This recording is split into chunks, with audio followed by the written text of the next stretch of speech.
Welcome back to the deep dive. Our mission here, as always, is pretty simple. We take the most complex stuff out there, the articles, the dense research, the technical white papers, and we really try to distill it for you. We want to give you that pure, concentrated insight you need to be, truly well informed. Today, we are staring down what is, I think, arguably the most frustrating, most universally relatable modern inconvenience.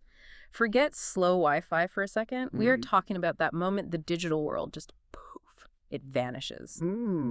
That moment when you're driving through a remote area, maybe you're crossing the vast emptiness of the American West, or, just taking some little rural back road you've never been on, and your music stops buffering, your GPS freezes mid-turn, and you look down at your phone and see those two fateful, isolating words, no service. It's more than just frustration, isn't it? It's this visceral sense of being cut off.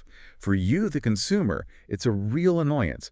But for the massive telecommunications industry, that digital silence, that persistent lack of coverage represents a staggering, colossal inefficiency. We are talking about a trillion-dollar problem globally, Wow. all stemming from the sheer inability to connect half the planet. $1 trillion silence. That really puts the scale into perspective. But why? Why is this gap so persistent? I mean, we live in an age where we can talk to probes millions of miles away in space. Why can't we talk to a cell tower when we drive, say, 20 miles outside the city limits? Because we have reached a fundamental, an immutable physical limit with our current infrastructure model. Yeah. The stark reality is that terrestrial cell towers, the ones we build on the ground, they just cannot cover 50% of the Earth's surface. And they just can't. No. They're bound by geography and physics. As the source material puts it, and I love this phrasing, terrestrial towers can't swim and they hate climbing mountains. That's a great way to put it. They're constrained by line of sight, the curvature of the Earth, all of that.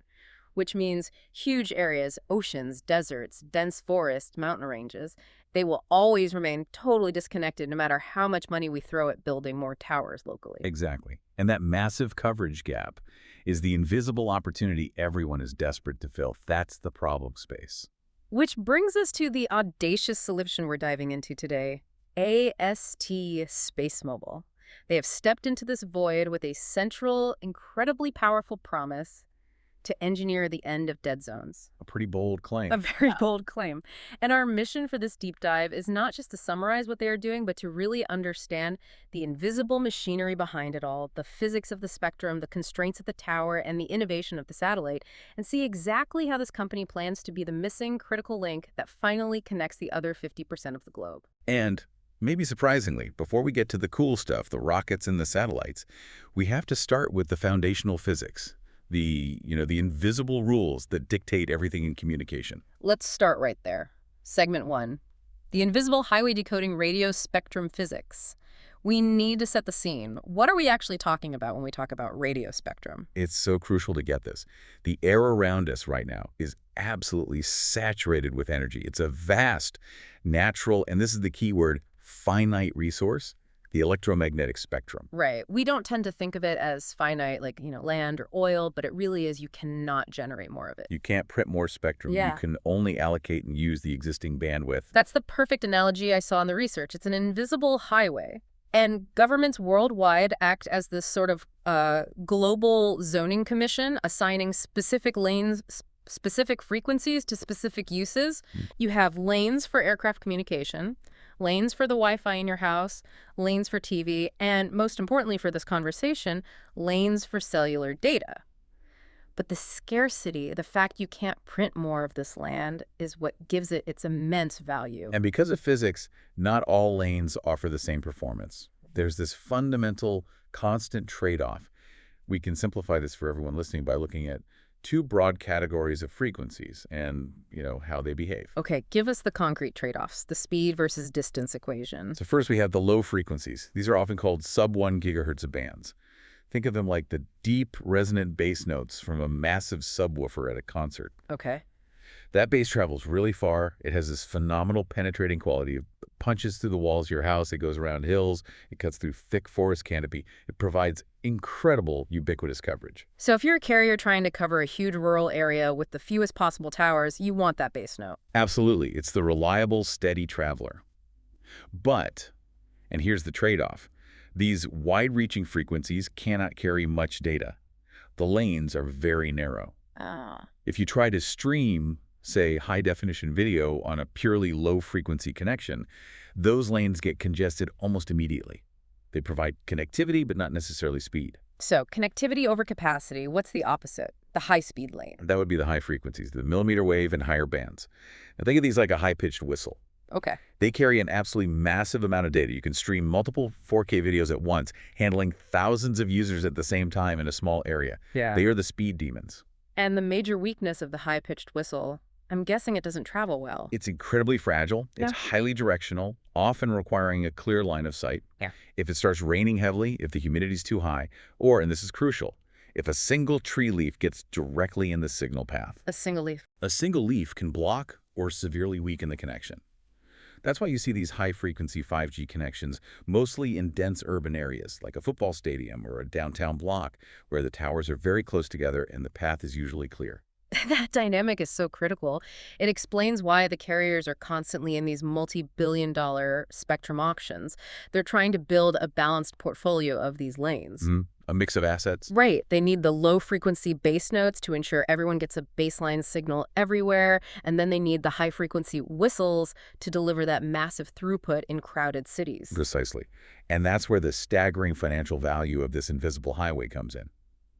The right to use specific sections of this radio spectrum is one of the most expensive commodities on the planet.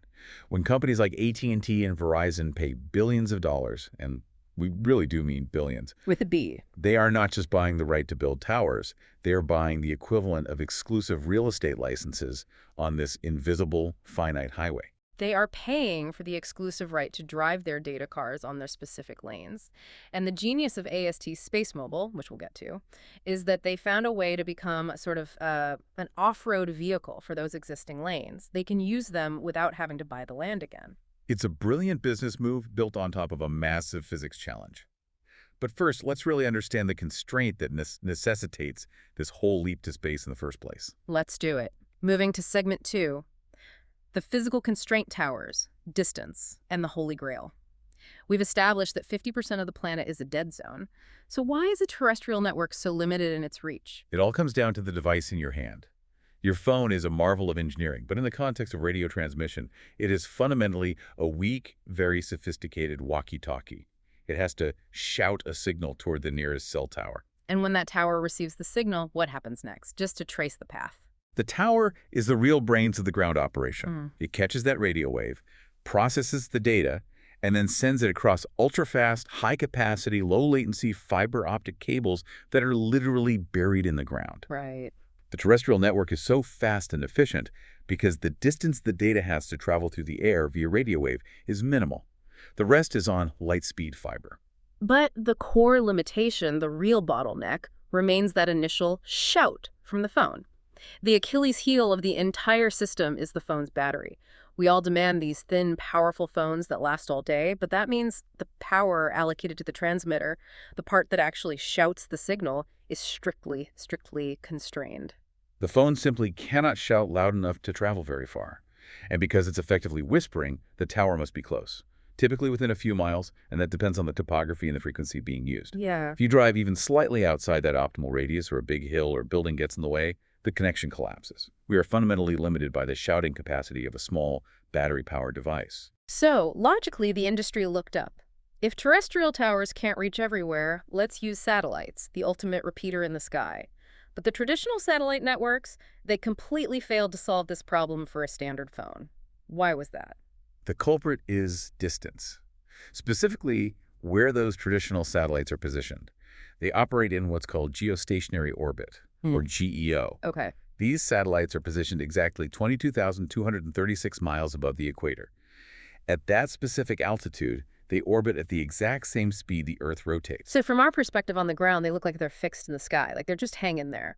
A fantastic parking spot for consistent coverage over a huge region, like a whole continent. Stability is their great strength, but that incredible distance is their fatal flaw for real-time communication with standard devices. It creates two major crippling problems. Problem 1 has to be latency, lag. Yes, the speed of light is fast, but it's not infinite. For a signal to make a complete round trip from your phone up 22,000 miles to the satellite, it gets processed, then it goes 22,000 miles back down to a ground station.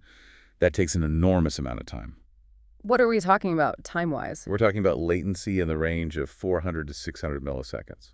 And to put that into perspective for you listening, your standard fiber optics internet at home usually has latency under 50 milliseconds, sometimes under 10. That huge satellite delay creates those noticeable, awkward gaps in conversation.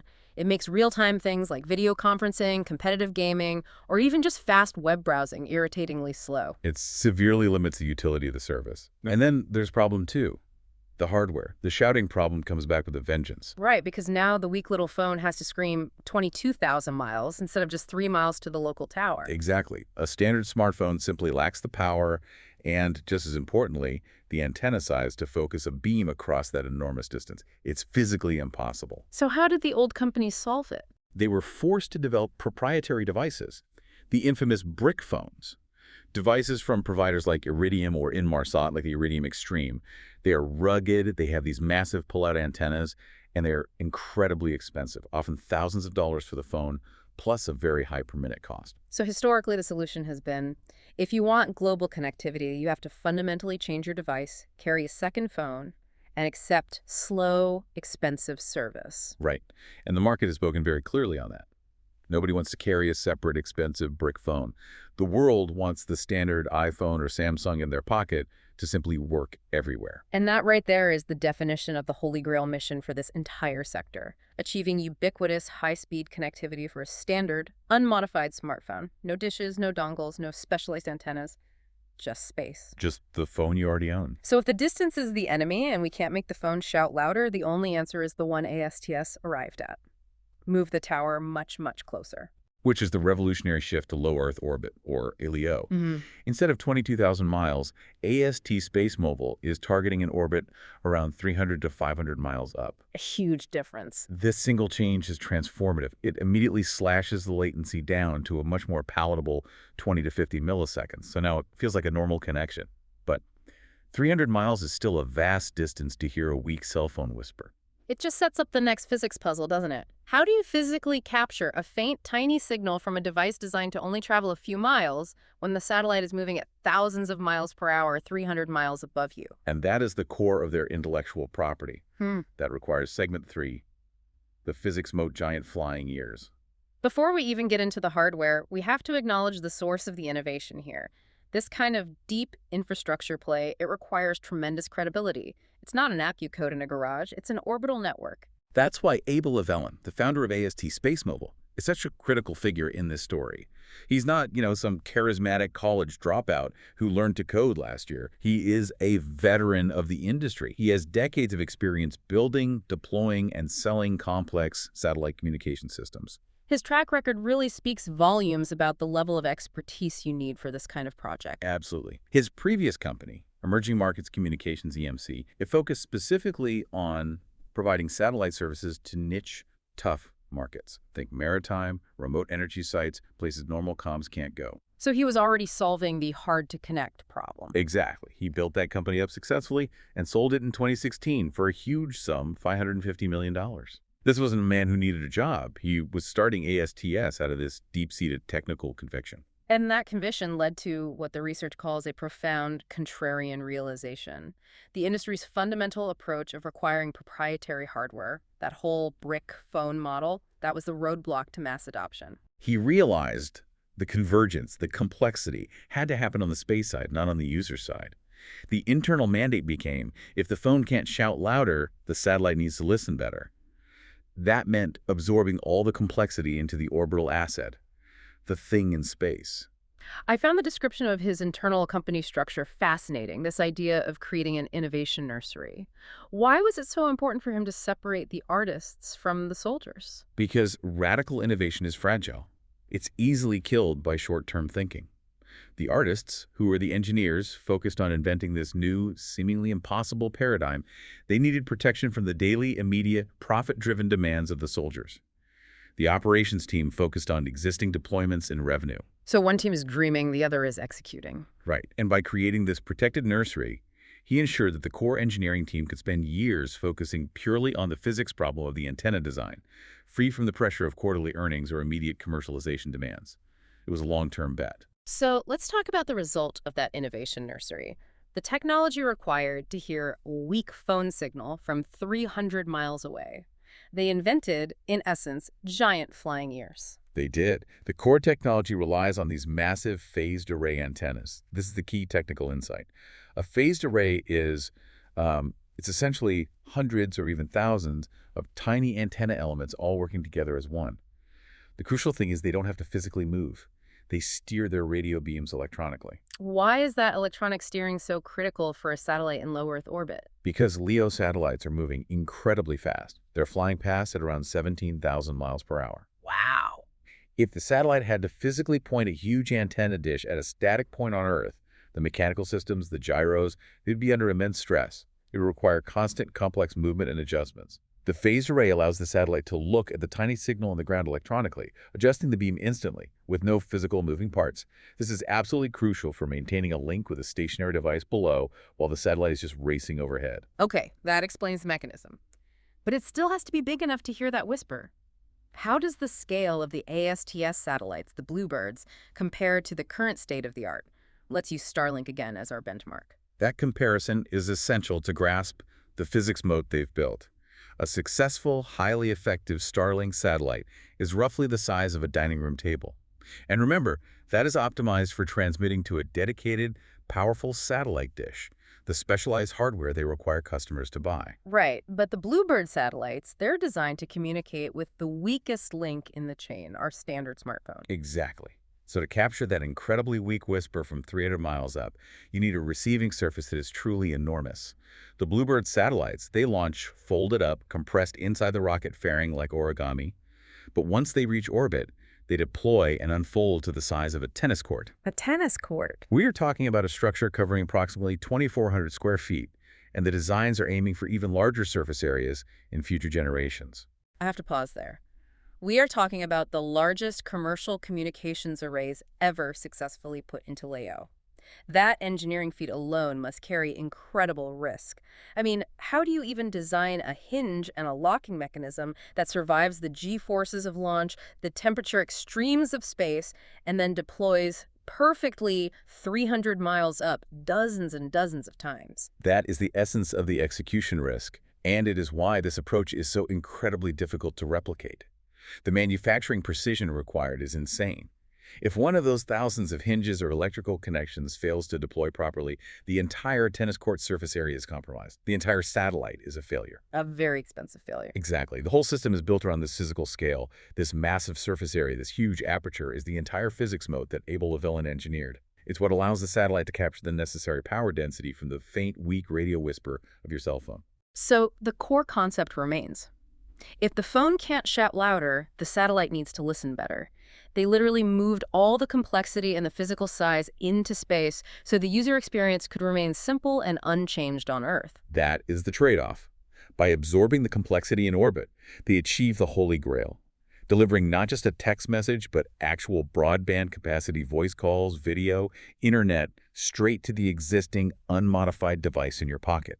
That huge investment in physical scale and engineering audacity is their true competitive advantage. Technology, however brilliant, is useless without a viable business model. This massive infrastructure is obviously incredibly expensive. How do they plan to make money? This pivots us to segment 4, the strategic pivot, the frenemy model. This strategic choice is, I think, almost as important as the physical technology. AST SpaceMobile recognized early on that fighting the established telecommunications giants, the AT&Ts, the Verizons, the Vodafones of the world, would be suicide. Right. Their strategy is entirely different from a company like Starlink. Yeah, Starlink is a retailer. They sell the dish and the subscription directly to you, the consumer. They own the entire customer relationship from start to finish. AST SpaceMobile operates as a wholesaler.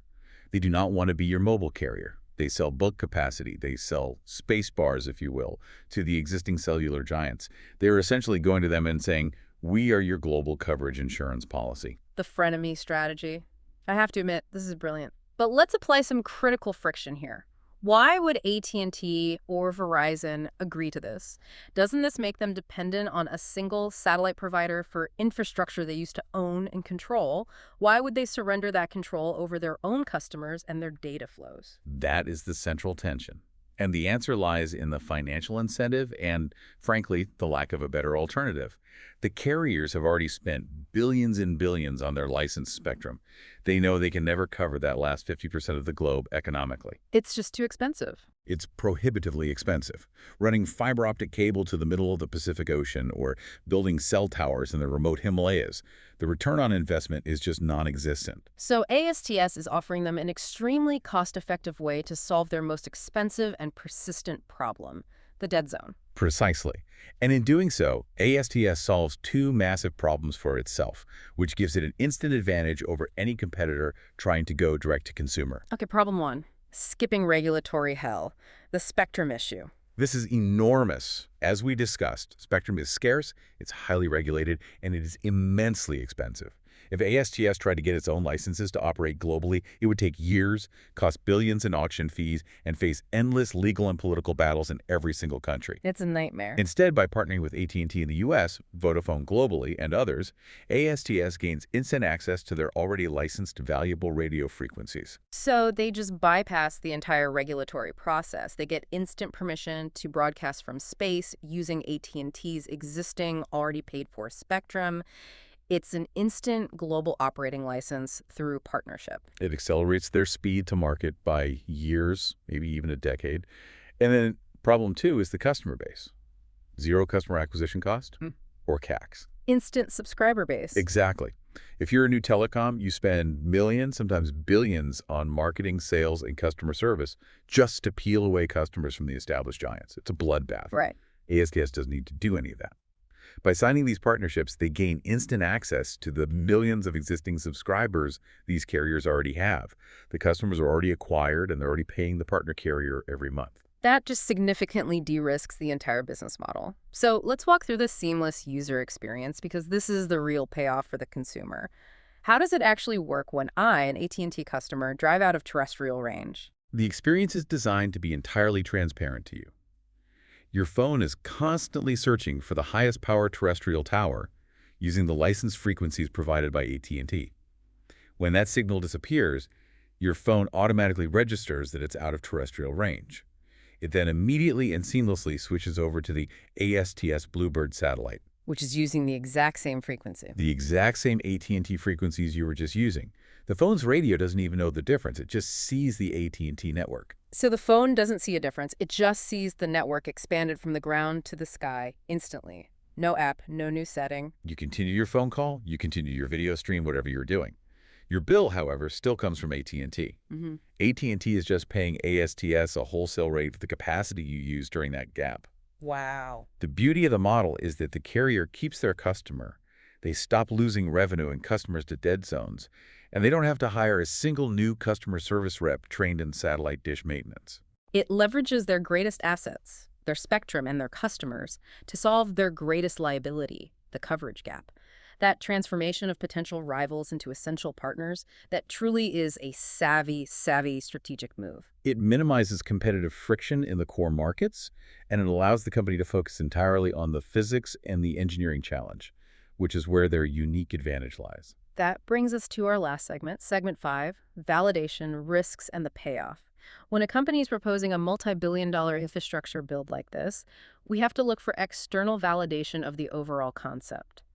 Are the industry thought leaders, the big thinkers, are they buying into the idea of direct-to-device? The answer there is a resounding yes.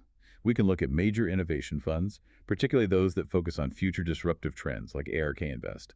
Their research confirms this isn't some niche fantasy. This is seen as a major impending shift. We specifically have sources referencing the ARK Invest Big Ideas 2025 report. What did that report highlight? It highlighted that the entire future satellite economy would be driven by this massive convergence of the direct-to-device, or D2D, concept. This is the crucial unlock. ARK views the ability to connect a standard smartphone directly to space, bypassing all proprietary hardware, as the only way to truly unlock the trillions of dollars of economic value currently trapped in the disconnected population. So ARK Invest is basically validating the entire sector. They're confirming that the goal connecting existing phones to space is the next massive economic shift. This thematic validation confirms the opportunity is ripe, even if the execution remains incredibly difficult. Exactly. They recognize that solving the standard smartphone problem is the gateway to connecting the remaining 3 to 4 billion people who are currently unconnected or underserved. And that fundamentally shifts global economic and social dynamics. But, and this is a big but, infrastructure in space is never guaranteed. We've established the brilliance of the engineering and the strategy, but the fact remains. This is an incredibly complex endeavor. This sounds like the textbook definition of a binary bet. High risk, massive reward. It is absolutely binary. In space infrastructure, success is not linear. Failure is often catastrophic and total. The risks here fall primarily into two massive categories. Okay, let's start with the operational and physical risk.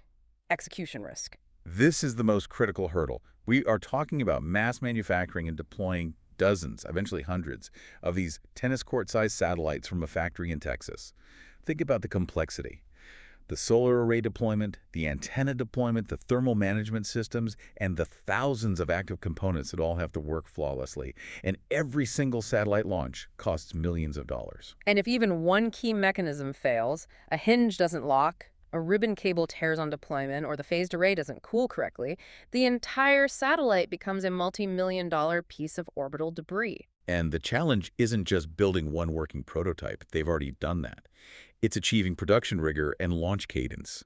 They have to launch constantly to build out a constellation that provides continuous global coverage, which means they must perfect a massive, complex manufacturing process under intense financial and time pressure. Right.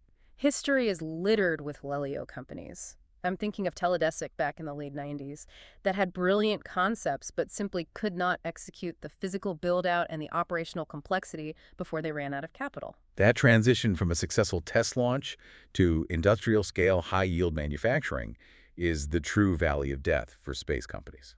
Which leads us directly to the second risk, cash burn risk. Right. Space infrastructure is profoundly capital intensive. You have to spend millions, even billions of dollars in capital expenditure CapEx to build, insure, and launch the constellation before significant, sustained revenue begins to flow in from your carrier partners. They are essentially building the equivalent of a global cellular network, the most complex global utility in history, before they can collect meaningful recurring revenue from it. Their financial clock is ticking, and it's ticking fast. They must hit their operational execution targets, meaning successful launches and perfect deployments of a critical mass of satellites before they burn through their capital reserves. Any unexpected delay, any inflation in launch costs, or any manufacturing hiccups directly exacerbates that cash burn problem.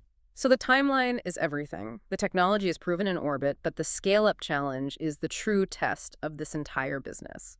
If they manage to navigate those immense financial and engineering hurdles, the payoff is absolutely immense. The reward isn't just high yield, it's infrastructure grade. If this project works, what is the impact beyond just, checking your email in the desert? The impact is foundational. We are truly looking at a future where no signal is an obsolete concept, a relic of the past. Think about the humanitarian and operational benefits. Providing high-speed internet on a standard phone to first responders during disaster relief when local terrestrial infrastructure is destroyed. Giving sailors and fishermen real connectivity hundreds of miles from shore. Or connecting vast, currently isolated farming operations with real-time data for crop management. It fundamentally changes the operational dynamics of half the planet, and for the company itself if they pull this off. The ultimate reward is a potential infrastructure-grade monopoly on global connectivity that relies on existing spectrum and existing devices. If they are the only player that can successfully deploy a massive tennis court-sized LEO constellation capable of D2D, they become the indispensable utility, the gatekeepers to the 50% of the Earth that has been silent until now. The returns would justify that multi-billion-dollar capex many, many times over. That is the ultimate prize in the strategic space race. Indeed. It's the kind of utility asset that nations and entire global industries come to depend on. We've taken a monumental deep dive today. We started with that frustrating feeling of no service, navigated the physics of the spectrum's bass notes and whistles, acknowledged the constraint of the tiny battery in our phones, and then marveled at the genius of these tennis court-sized flying ears. And we then analyzed the savvy frenemy business model that avoids regulatory hell by partnering with the biggest carriers in the world. What's essential to understand is that the entire endeavor rests on the perfect synthesis of all these complex parts. It's not just the satellite. It's the combination of the specialized massive ELIO aperture, the access to existing licensed spectrum via those carrier partnerships, and the seamless, zero-change user experience. Right. As of today, the core technology is validated in orbit, the contracts are in place, and the race is now purely one of logistics, manufacturing, and launch cadence, just building out the necessary constellation to blanket the Earth. The fundamental constraint is no longer theoretical possibility, but brutal physical execution speed. It's moved from a science problem to an engineering and financial one. So as we conclude this deep dive, we want to leave you, the listener, with one final provocative thought to consider. If AST SpaceMobile, or a similar company, succeeds in achieving true ubiquitous connectivity, if that final disconnected 50% of the planet comes online with high-speed internet on a standard phone, what are the immediate, massive, and unforeseen consequences? Think about the massive social acceleration, what innovations, what knowledge, what new efficiencies, and what previously marginalized voices are currently locked away in the world's dead zones simply because they lack a basic digital connection. If access to information really is the rising tide for human development, how dramatically and how fast will the innovations come once that tide truly reaches every single person on the planet? This story is far bigger than just a satellite company. It's about a radical, final expansion of the human network. We encourage you to dig deeper into this concept of space infrastructure as a new, high-stakes utility and assess the long-term potential of this new global asset for yourself. This has been The Deep Dive. We hope we've given you the detailed insight you need to navigate this incredibly complex and incredibly exciting new frontier. Until next time, keep learning.